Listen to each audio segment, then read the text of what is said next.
Today, we're going to talk about a story of obsession, of science, and of a bet so huge it cost a man absolutely everything he had.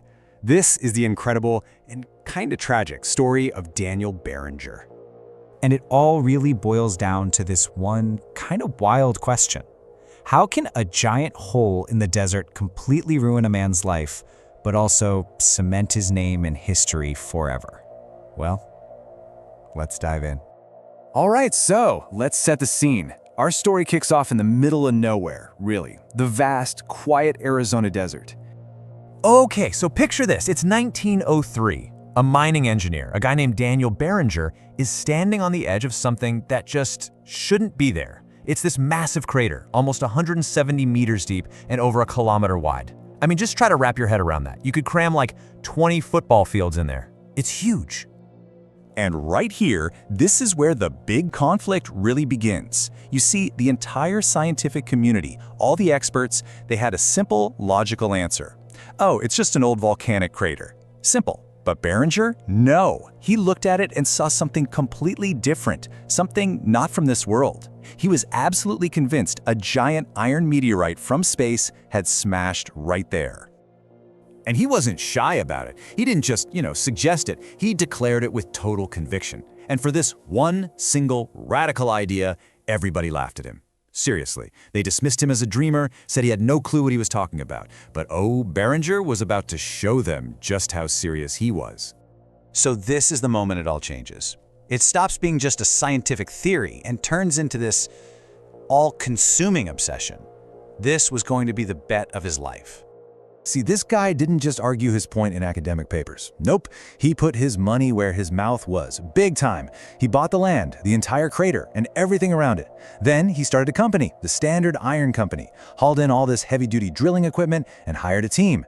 His goal was simple, just dig down and pull out that giant, multi-million-dollar meteorite he just knew was buried there. But, what began as this super confident business plan, well, it quickly turned into something else entirely. It became this endless, grueling search for a ghost. So the search kicks off in 1903.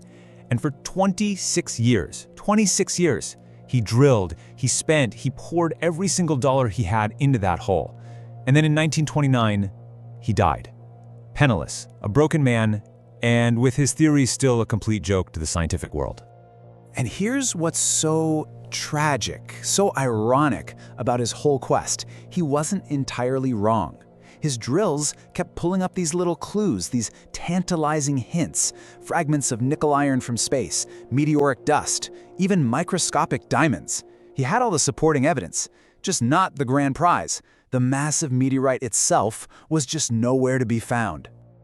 And this was the question that must have absolutely haunted him to his dying day. All the signs pointed to a meteorite impact, but the main thing was missing. So where did it go? The answer, the one piece of the puzzle that eluded Barringer, it all comes down to one staggering number, 40,000 kilometers per hour. That's how fast they think this thing was moving when it slammed into the Earth. So here's the twist. The meteorite didn't bury itself deep in the Earth. The impact was just too violent, the energy release so immense that most of the iron asteroid just poof, vaporized instantly. There was no giant prize to find, because it had turned into gas on impact. Barringer died without ever knowing that truth. He never got the answer. But the story doesn't end there, because, as it so often does, science eventually caught up with his vision. So, fast forward to the 1960s. Over 30 years after his death, new research and new technology emerged. And scientists studying the physics of high-speed impacts were finally able to analyze that crater in ways Barringer could have only dreamed of. And the conclusion they came to? It was undeniable. The hole in the desert wasn't volcanic. It was, definitively, the result of an iron meteorite impact. Daniel Barringer, the man they mocked, had been right all along. And this leads us to the final chapter of his legacy, the ultimate victory of truth. So what's the final, beautiful irony in all this? That massive hole in the Arizona desert, the site of his failure and financial ruin, is now known to the world by one name, the Barringer crater. His name is forever etched into the landscape he dedicated his life to understanding. In a practical sense, he lost. He lost his fortune, his reputation, and he died without knowing he was right. But in the long arc of history, he won something far more permanent. He won the truth. Ultimately, when you get right down to it, Barringer's story is about more than just science or a hole in the ground. It's a powerful testament to conviction, to believing in an idea so fiercely that you're willing to bet everything on it, even when you're the only one in the world who can see it.